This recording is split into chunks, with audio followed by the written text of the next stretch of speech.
Boa noite, igreja, convidados, convidadas, sejam bem-vindos. Amém?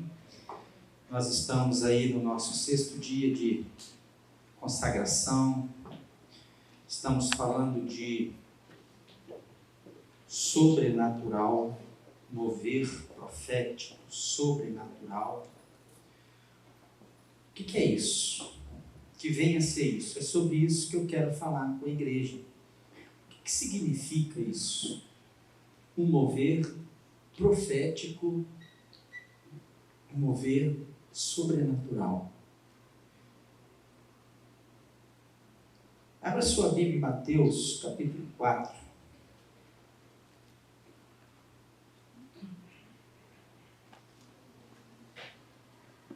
Versículo 18 até o versículo 22. Nós vemos que Jesus está caminhando na beira-mar, no mar da Galileia, e ele viu Pedro, ele viu André, o irmão de Pedro, ele viu Tiago, ele viu João também, 2 irmãos, cada um nos seus barcos, lavando as redes, preparando, encerrando um dia de trabalho, se preparando para a pescaria do dia seguinte. E o versículo 19 diz assim: Vinde após mim, e eu vos farei pescadores de homens. Então eles, deixando tudo, imediatamente o seguiram. Simples assim, simples. Mas deixa eu te falar, se nós lemos esse texto aqui, você acha que tem cabimento de homens que estão trabalhando para sustentar a sua família, passar um estranho, porque Jesus é estranho, ele não conhece Pedro, ele não conhece João, ele não conhece Tiago, ele não conhece André. Ele é um estranho. Ele está começando o ministério dele. Você acha que tem cabimento de alguém, um estranho, abrir essa porta e falar: gente, venha após mim que eu farei de vocês pescadores de homens? Quem vai seguir esse estranho? Ninguém. A Bíblia não é um livro de imbecilidades. Seria imbecil, esses homens seriam imbecis se eles simplesmente largassem tudo. Eu vou seguir esse Jesus aí, não sei quem é, nunca vi tão bonito, não sei nem quem é ele, de onde ele veio, para onde ele vai. Então, se você pegar esse texto de Mateus 4, 18 a 22, ele vai ficar, ele me deixa com uma incógnita. Ele me deixa com uma incógnita. Os discípulos cometeram a maior loucura, esses homens cometeram a maior loucura da vida deles. Se eles simplesmente viram um estranho passar, eles seriam Marias, vão com as outras. Eles seriam irresponsáveis. Se simplesmente passou um estranho, eu vou te fazer um pescador de homem. Eu vou largar minha profissão, largar minhas redes, largar meu barco, largar minha família, largar tudo que eu tenho, tudo que eu conquistei, tudo que eu construí, largar os meus filhos, o sustento da minha casa, que se vire a minha família, e eu vou atrás desse cara. Esses homens seriam loucos. Concorda comigo, sim ou não? Sim. É lógico. É lógico. Aqui na minha Bíblia, a sua, se você está usando a Bíblia num aplicativo, em cima do versículo 18 tem umas referenciazinhas ali, que significa o seguinte: essa mesma história, ela é contada em Marcos capítulo 1, versículo 16 a 20. E também em Lucas capítulo 5, versículo 1 a 11. Agora você vai entender por que é importante nós termos os evangelhos contando a história de Jesus. Evangelho é um tipo de literatura que não existe mais. Só existe 4 evangelhos na literatura clássica mundial, que é Mateus, Marcos, Lucas e João. Evangelho é um tipo de literatura. Poesia é um tipo de literatura. Ficção é um tipo de literatura. Evangelho é uma literatura. E os evangelhos que nós temos Mateus, Marcos e Lucas, que é chamado de evangelho sinóptico, significa que eles têm semelhanças. E porque eles têm semelhanças, significa que a história vista por Mateus e narrada por Mateus, a mesma história vista por Marcos e narrada por Marcos, e a mesma história vista por Lucas e narrada por Lucas. O evangelho de João ele é exclusivo, não vou entrar nos detalhes, ele não é sinóptico, ele não é semelhante aos 3 primeiros. E os 3, Mateus, Marcos e Lucas, narram essa mesma história. Por isso é importante, para que você que gosta de ler a Bíblia, gosta de aprender, que quer aprender, leia essa mesma história em Marcos. Esta mesma história em Marcos é contada semelhante a Mateus. Eles estavam lá parados na frente, limpando as redes e tal. Vende após mim, eu vos fareis pecadores de homem. E eles vão atrás correndo. Não! Está incompleto. Alguma coisa aconteceu que fez esses homens seguirem Jesus. Eles viram alguma coisa em Jesus. E aí, queridos, sempre é assim. Lucas vai contar a história completa. Então, abre em Lucas, capítulo 5, versículo 1 a 11.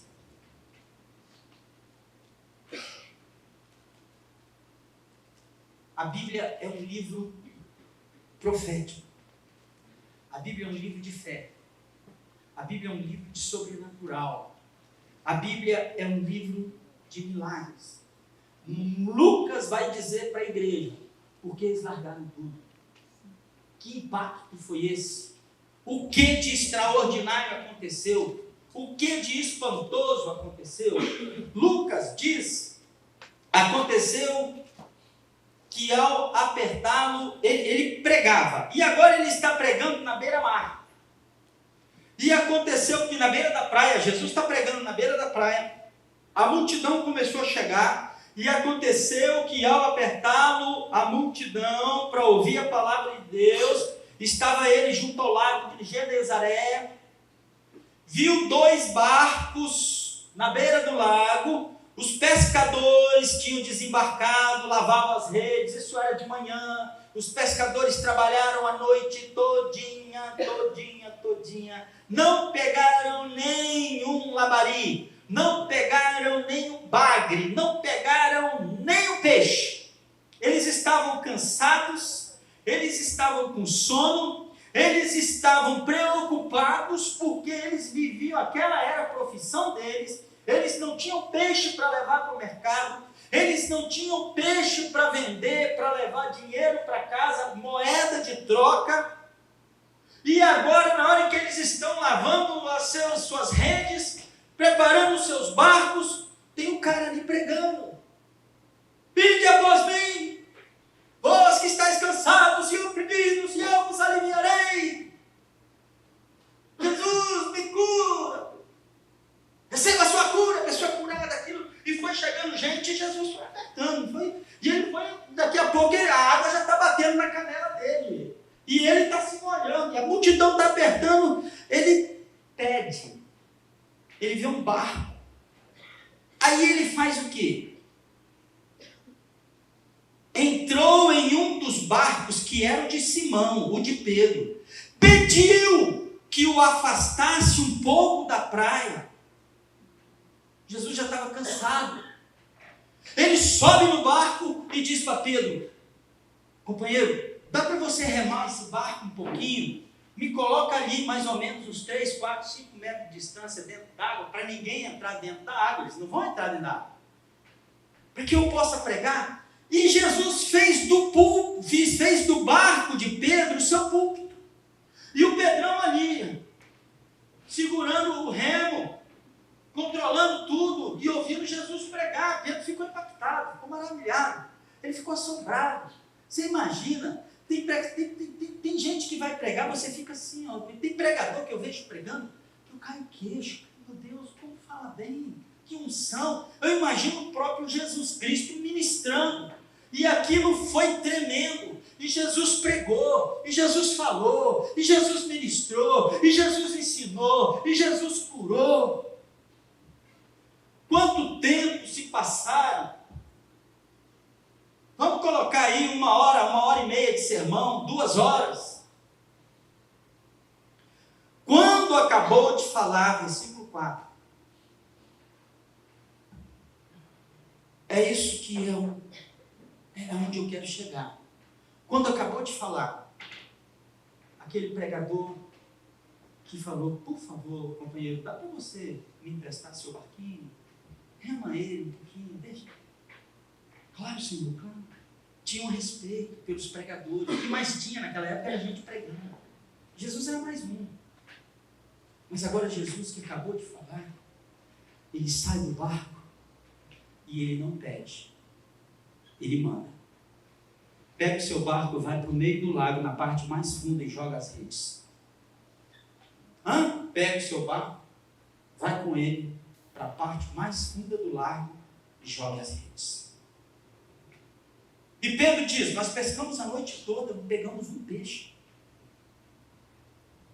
Filho, pega o teu barco, eu estou mandando, leva ele para o meio do lago, na parte mais funda, e joga a rede lá. Mas eu trabalhei a noite toda. Você faz o que da vida, pregador? Eu sou carpinteiro, eu sou pescador. Pesquei a vida toda. Eu li sobre essa história. Não existia peixe nesse lago durante o dia. Os peixes eram de hábitos noturnos. Por isso os pescadores só pescavam à noite e na parte rasa do lago. Na parte funda é muito fundo, não tem jeito nem de jogar rede. De dia não tem peixe, é certo, é fato, é inegável. Pega o teu barco, vá na parte mais funda e joga a rede. Eu estou mandando. E Pedro fala assim: sob a tua palavra, eu vou obedecer. Ele pegou o barquinho. E na hora em que ele jogou a rede, a Bíblia diz que eles pegaram tanto peixe, e eles começaram a recolher aquilo. Eu acho que era tarrafa, eles jogavam, e enchia de novo, e jogava outra vez, e enchia de novo, e jogava outra vez, e enchia de novo. Queridos, o barco começou a afundar. E Pedro gritou: ei, gente, vem para cá! E outros barcos correram e foram e jogaram a rede, e pegaram peixe. E o outro barco começou a afundar também. E eles viram assim: para, vai afundar tudo. E eles remaram com aqueles barcos até a beira do mar.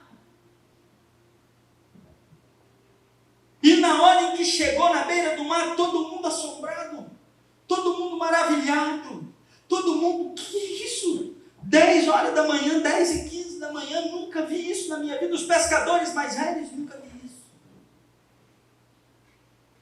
E o versículo 8.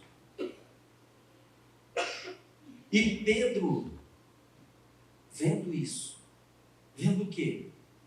Aquele tanto de peixe, vendo isso, sabe o que Pedro fez? Ele caiu de joelho aos pés de Jesus. Senhor, afasta de mim, eu sou um pecador. Pedro viu que aquele pregador estranho não era homem, era Deus andando entre os homens. Aquele sujeito não era uma pessoa do mundo natural. Ele era do mundo sobrenatural. Aleluia. Amém. Versículo 9: pois à vista da pesca que fizeram, a admiração apoderou-se dele e dos seus companheiros, bem como de Tiago, de João, que era seu sócio. Todo mundo ficou assim, ó. Todo mundo ficou paralisado. Ficaram de queixo caído. Ficaram apavorados. Ficaram maravilhados, espantados, assustados. Nunca viram aquilo na vida. Ninguém nunca pegou peixe naquele local durante o dia e Jesus falou: lança a rede. Isso é um ministério sobrenatural. Jesus era um homem sobrenatural. Jesus não tinha dificuldade alguma em estar pregando para 5.000 pessoas e com 2 peixes e 5 pães alimentar todas elas. Por quê? Porque o ministério de Jesus era profético, era um ministério sobrenatural. E aí todo mundo de queixo caído, maravilhado, assustado, fascinado. E aí sim Jesus diz: venha após mim, que eu vou fazer de você um pescador de homens. Agora sim, impactados, maravilhados, assustados, hipnotizados, fascinados por aquele homem, eles largaram tudo e seguiram Jesus. Não é como Pedro, não é como Marcos e Mateus narram, é como Lucas narrou. Em vista do que Jesus fez, eles ficaram maravilhados, eles ficaram impactados. E foi a maior e a melhor decisão da vida deles. Foi o melhor negócio que eles fizeram na vida, os 4. Ué, por quê, pastor? Já imagina se eles não largam tudo? Já imaginou se eles não dessem ouvidos para Jesus? Eu não estaria falando, depois de 2000 e tantos anos que eles decidiram seguir Jesus, eu não estaria falando o nome de Pedro, Tiago, João e André. Eu estaria falando o nome de Joaquim, Paulinho, Antônio e Joca. Porque Jesus ia atrás de outros. Mas eles viram a oportunidade e falaram: estou dentro. Vou seguir esse homem. E eles ficaram tão impactados, eles ficaram tão maravilhados, que eles foram capazes de largar tudo, que eles foram capazes de suportar perseguição, pressão por causa de Jesus, e eles foram capazes de darem a vida por Jesus. Amém. Aleluia.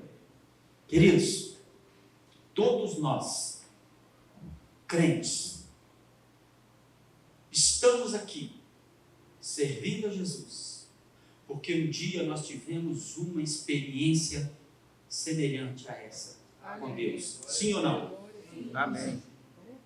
Você pode não ter visto um anjo com asas douradas, você pode não ter visto uma espada de fogo voando sobre a sua cabeça, você pode não ter visto um dragão te perseguindo, você entrou na igreja e o dragão morreu lá fora, você pode não ter visto algo assombroso, mas algo aconteceu que te colocou aqui dentro. Algo aconteceu que te levou às águas do batismo.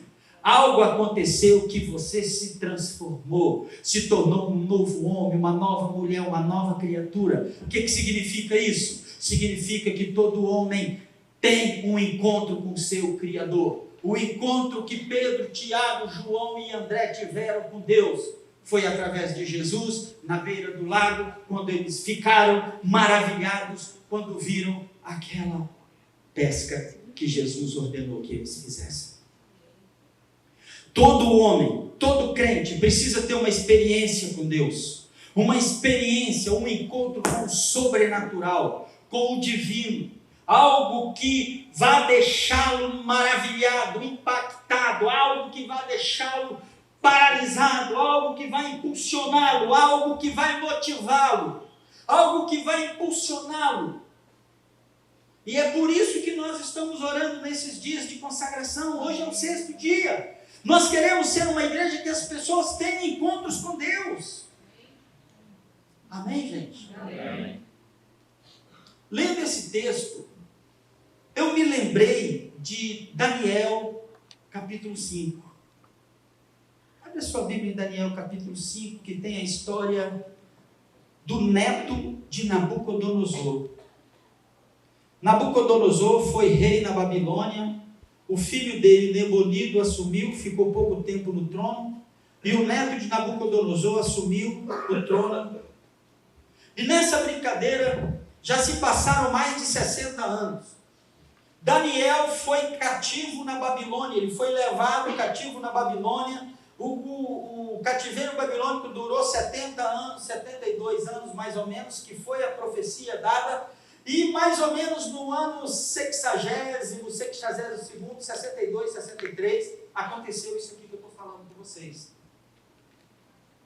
Belsazar era um rei arrogante, independente, mau, debochado, incorrigível. Ele resolveu fazer um banquete para mais de 1000 convidados na sala do banquete do Palácio Real da Babilônia. E quando ele estava no auge da festa, no auge da bebedeira, todo mundo estava saturado de vinho, todo mundo estava saturado de bebida, Belsazar resolveu pegar de dentro de algum local do palácio as taças de ouro, os talheres de ouro, que foram saqueados há 60 anos atrás, lá no templo de Jerusalém, e ele falou: traz que nós merecemos tomar esse vinho agora em taças de ouro. E eles trouxeram os objetos do templo, objetos que foram consagrados a Deus, objetos separados para servirem no templo, e eles vieram e começaram a usar aquilo. E de repente, no meio do salão, algo sobrenatural acontece. Aparece uma mão no ar, e essa mão escreve na parede, na frente de todo mundo, uns hieróglifos. Olha a situação em que ficou o rei.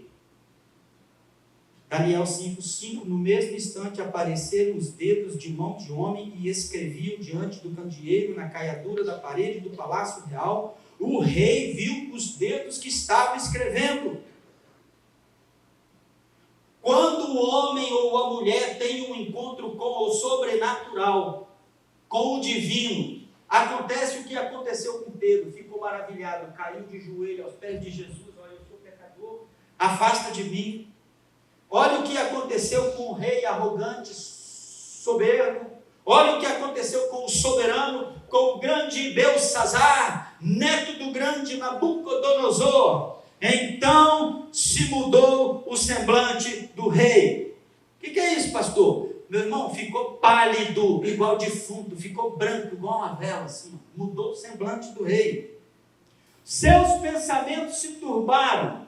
Para o pensamento turbar, ficou perturbado. Significa que a adrenalina do coração chegou a 1000 e os pensamentos aceleraram. As juntas dos seus lombos se relaxaram. O que é isso? As juntas dos lombos, as juntas das costas se relaxou. O que significa isso? Ele ficou todo mole. Ele segurava o rei, é bebida, né? Não, olha lá, meu Deus, o cara ficou todo mole. As juntas. E ainda diz a Bíblia, os joelhos batiam um no outro e o rei tremia e não conseguia falar. O rei ordenou, gritando em voz alta: traga os feiticeiros, os sábios, os adivinhos para a festa. Traga alguém, pelo amor de Deus. Olha lá. E todo mundo olhou. Na hora que eles olharam, todo mundo ficou assustado. Algo escrito na parede. Todo homem, toda mulher precisa ter um encontro assim com Deus. Pedro teve esse encontro com Jesus. E agora Belsazar está tendo esse encontro com Deus. E ninguém sabia dizer nada, ninguém entendia nada, ninguém entendia o que estava escrito. O rei ficou perturbado, o rei mudou o semblante, todo mundo estava sobressaltado, a festa acabou, o som acabou, as danças acabaram. E aí entra quem em cena? Entra a mãe de Belsazar. A mãe de Belsazar, uma senhora, uma anciã.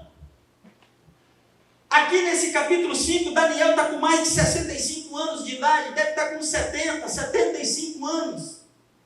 Ele é um cara esquecido, ele é um cara inútil.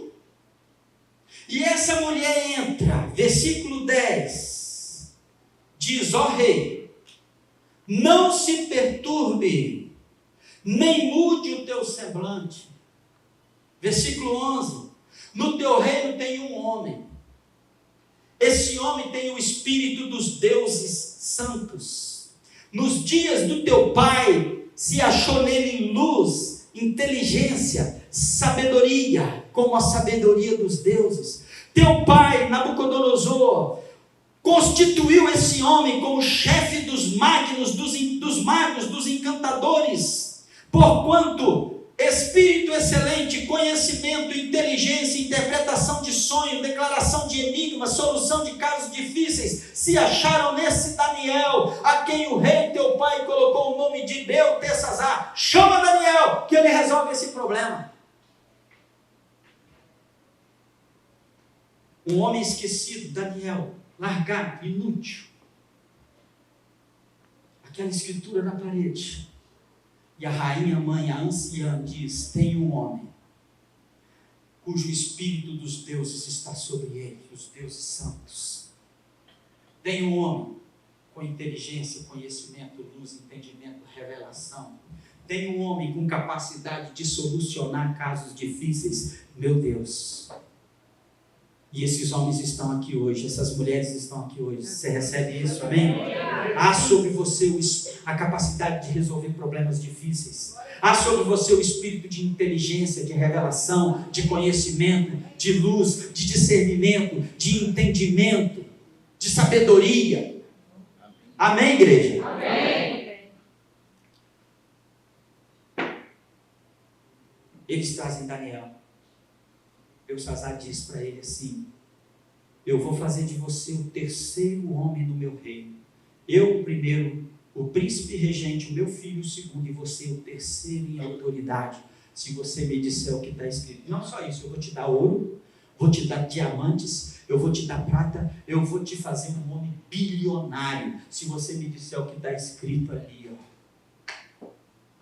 E o cabecinha branca olha para ele e fala assim: Belsazar, meu filho, que seja para você teu ouro, tua prata, que fique contigo tua riqueza, que fique contigo suas posições. Quero nada disso, não preciso nada disso. Gente, esse Daniel, eu acho que foi o crente mais poderoso que existiu de influência dentro da Bíblia. E José, pastor, do Egito, só Egito. Daniel foi braço direito de Nabucodonosor, foi braço direito de Belsazar a partir desse dia, foi braço direito de Dario, o rei dos medos e dos persas. O cara estava nos palácios reais, sempre respeitado, sempre admirado. Esse é um crente de se aplaudir mesmo. E olha o que ele fala para o rei Belsazar. Versículo 22, tu, Belsazar, não humilhaste o teu coração. Olha o que a soberba pode fazer com o homem. E te levantaste contra o Senhor, pois foram trazidos os utensílios da casa de Deus perante ti, os teus grandes, tuas mulheres concubinas, bebeste vinhos neles. Além disso, deste louvores aos deuses de prata, ouro, bronze, ferro, madeira e pedra, deuses que não vê, Deus que não ouve, Deus que não sabe de nada. Mas a Deus, em cuja mão está a tua vida, os teus caminhos, a esse Deus você não glorificou. E foi esse Deus que escreveu aquilo lá. Aquilo que está escrito ali significa mene, tekel, upharsin. E a tradução, rei, é: contou Deus o teu reino e foste achado em falta. Você foi pesado na balança e foste achado em falta. Traduzindo, rei, essa noite você vai morrer. Essa noite você morre. E saiu.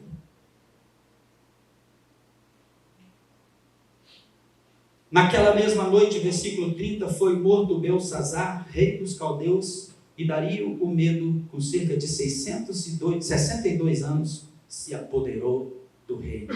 Acabou uma dinastia, a dinastia babilônica acabou e começou um novo reinado mundial dos medos e dos persas. Belsazar teve uma experiência sobrenatural. Pedro, Tiago, João e André tiveram uma experiência sobrenatural. Um morreu, eu não sei para onde foi. 4 morreram, mas seguiram Jesus, andaram com Jesus, morreram por Jesus. Por quê?